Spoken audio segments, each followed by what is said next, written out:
G'day, my name is Mark Makowiecki from the Thomas More Centre, and today joining me is Gary Furnell, the Secretary of the Australian Chesterton Society and editor of a recently republished work by Frédéric Bastiat entitled That Which Is Seen and That Which Is Not Seen.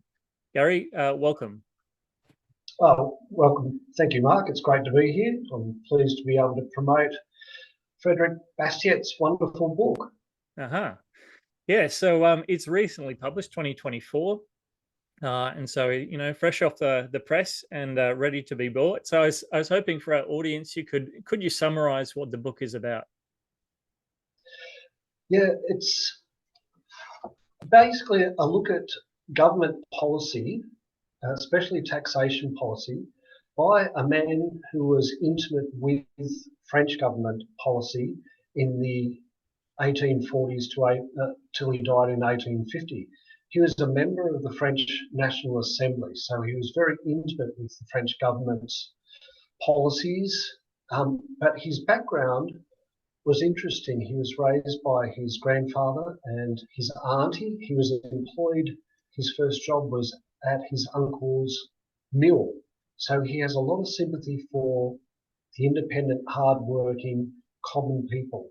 So that gives him a particular wonderful perspective, adding his background to his expertise in French government.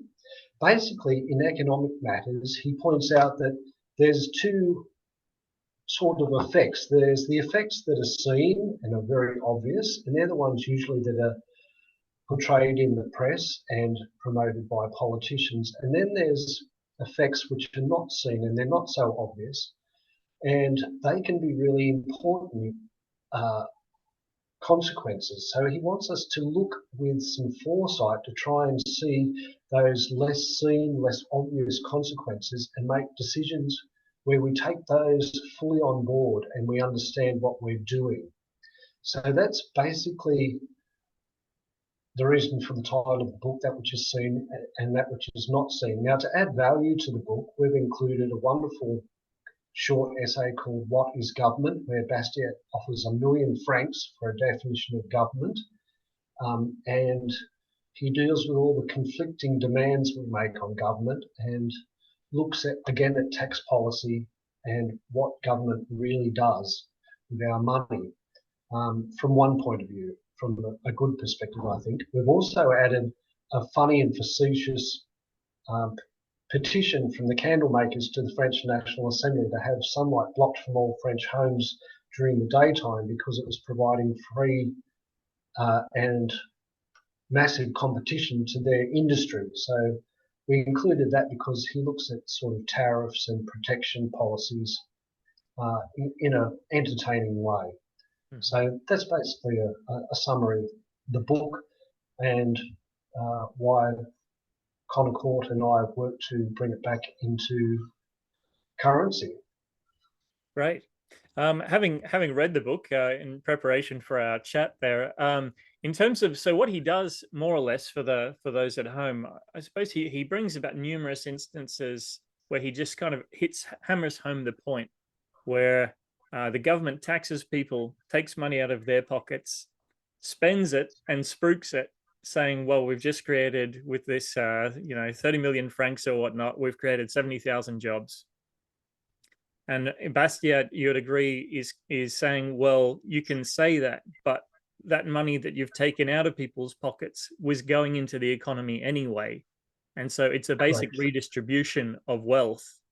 And so you're supporting industries that perhaps aren't viable and taking away from things that people would actually rather spend their money on. So maybe as an example, could you explain the broken window argument he puts forward? Oh yeah, well he uses that as a sort of preamble, an illustrative preamble to the whole book. And he imagines a tradesman whose son or child has broken one of the windows. And he has to get a glazier in to repair the window. And people console the tradesman by saying, look, if windows weren't broken, what would happen to the glaziers industry? And Bastiat says, well, yes, the glazier does benefit, but the man who spent the 50 francs getting that window repaired hasn't got that 50 francs to spend as he would like at, say, the bookshop or, you know, at a concert, for example. Previous to the window being broken, he had the money to spend and the window. But after the window's been broken, the glazier's got the 50 francs and the man has only got a repaired window. So he uses that as a sort of illustration of consequences that are seen. The glazier got the window repaired and he benefited, versus consequences which aren't seen, and that is that the concert host or the bookshop owner didn't get the benefit of the 50 francs. So that's why Bastiat started with that illustration. It just helps to bring the points together in a short and cogent way. Yeah, I think it's very effective, because what we hear all the time from politicians is we're creating all these jobs, but really, yeah, no one pays attention to what is not seen, which is, well, all that tax money that's been accrued. Not only is it has to be redistributed, and it's inefficient in the sense that it has to go through a bureaucratic process, but all these benefits otherwise that could have, with a low tax rate, could have been accrued to society anyway, but perhaps in a different way. So no, sorry, you got something? No, I was just saying that's a good summary. Okay. So what have you gained from the preparation of this particular book? I mean, were you familiar with him before, or you could also tell us, like how you first discovered him, I suppose. I first discovered him through Peter Fenwick, who's a Melbourne retired businessman and, like me, an amateur scholar. Peter wrote a wonderful book published by Connor Court called The Fortunate, and he looks at 10 concepts and people who have contributed to the wealth of the Western world. And Frédéric Bastiat was one of the first people in that wonderful book, The Fortunate. And I was just really fascinated by Bastiat. He's charming, he's to the point, and he's funny, and he's very clear. And he speaks with a great deal of common sense that really appeals to me.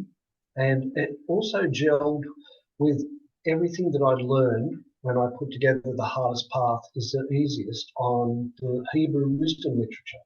There was a great deal of crossover there. So that was when I first come across Bastiat. And then the more I read of him, not just about him, but more of read that he had written 170 years ago, the more I realised it was completely current.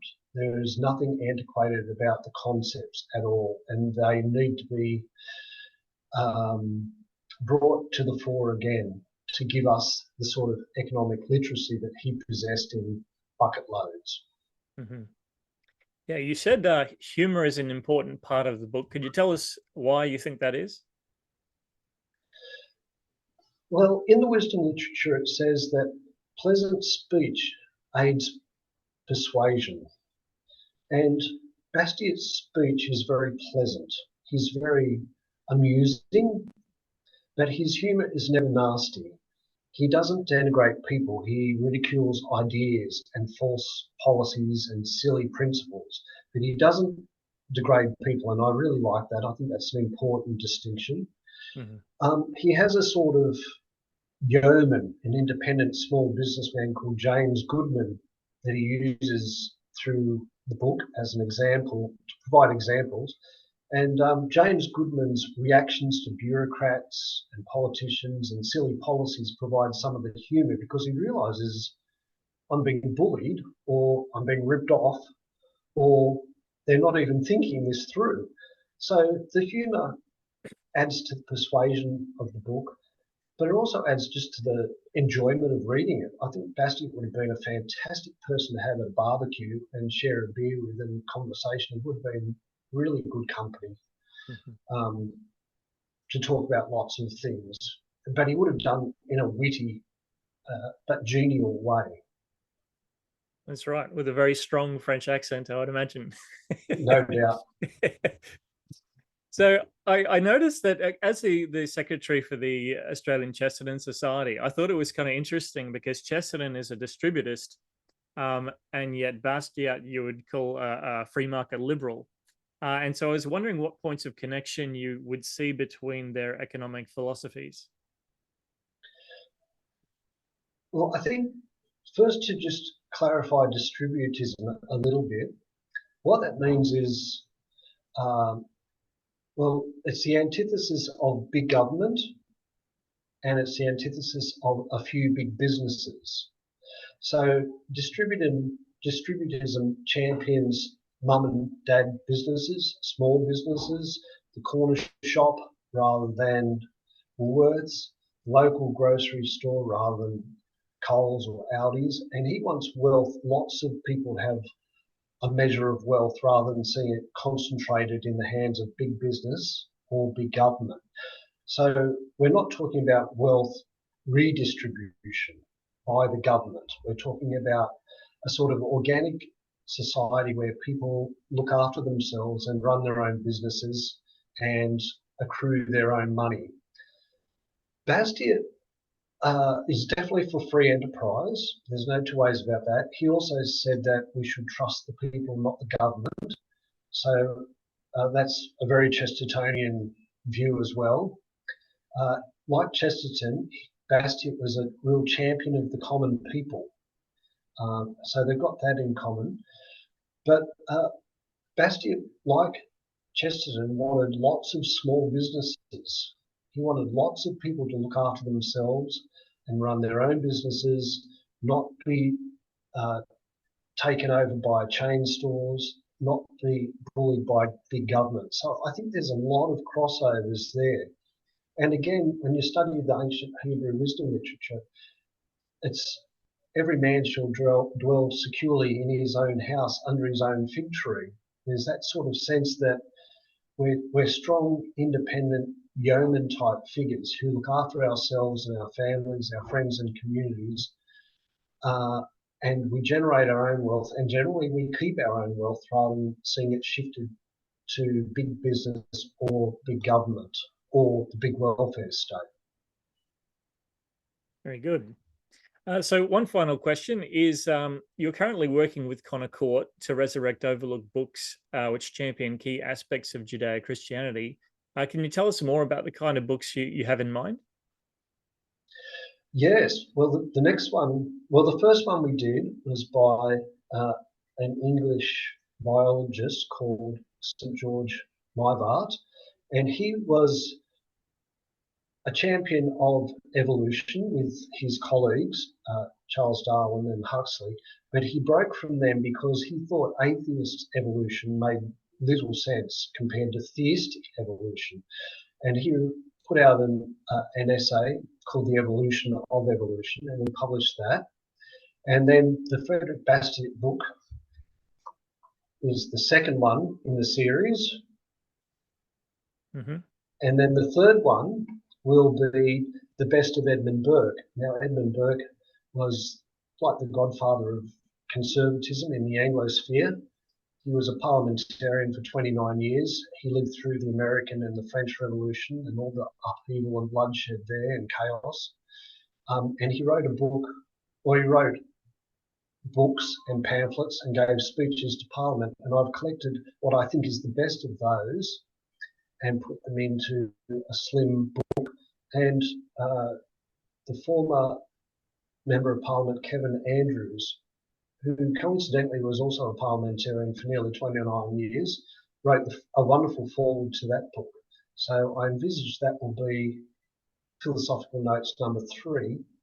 And I'm hoping I can convince Anthony Connor Court to make a book called Life, Science and Art by a French Catholic journalist from the mid-19th century called Hello, that was his surname.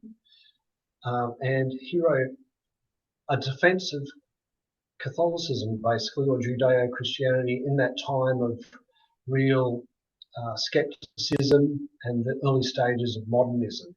And that's, again, a book of short essays across different subjects. again, there's lots of humour in it, and there's a gentleness to it that's also makes strong points. So that's the fourth one that we hope to bring out. But we hope to continue to resurrect these almost forgotten but really wonderful books that speak a lot to our age. Very good. And finally, where can people pick up a copy of That Which Is Seen and That Which Is Not Seen? You can pick it up from Concord. You can make an order through them, or you can go through Amazon, and perhaps you could order it through your local bookshops. So my first port of call would probably be Concord. They give good value for money for postage and handling as well. Very good. Gary Furnell, thanks so much for joining me. Thank you, Mark. It's been a pleasure. Have a great day. You too. Bye-bye.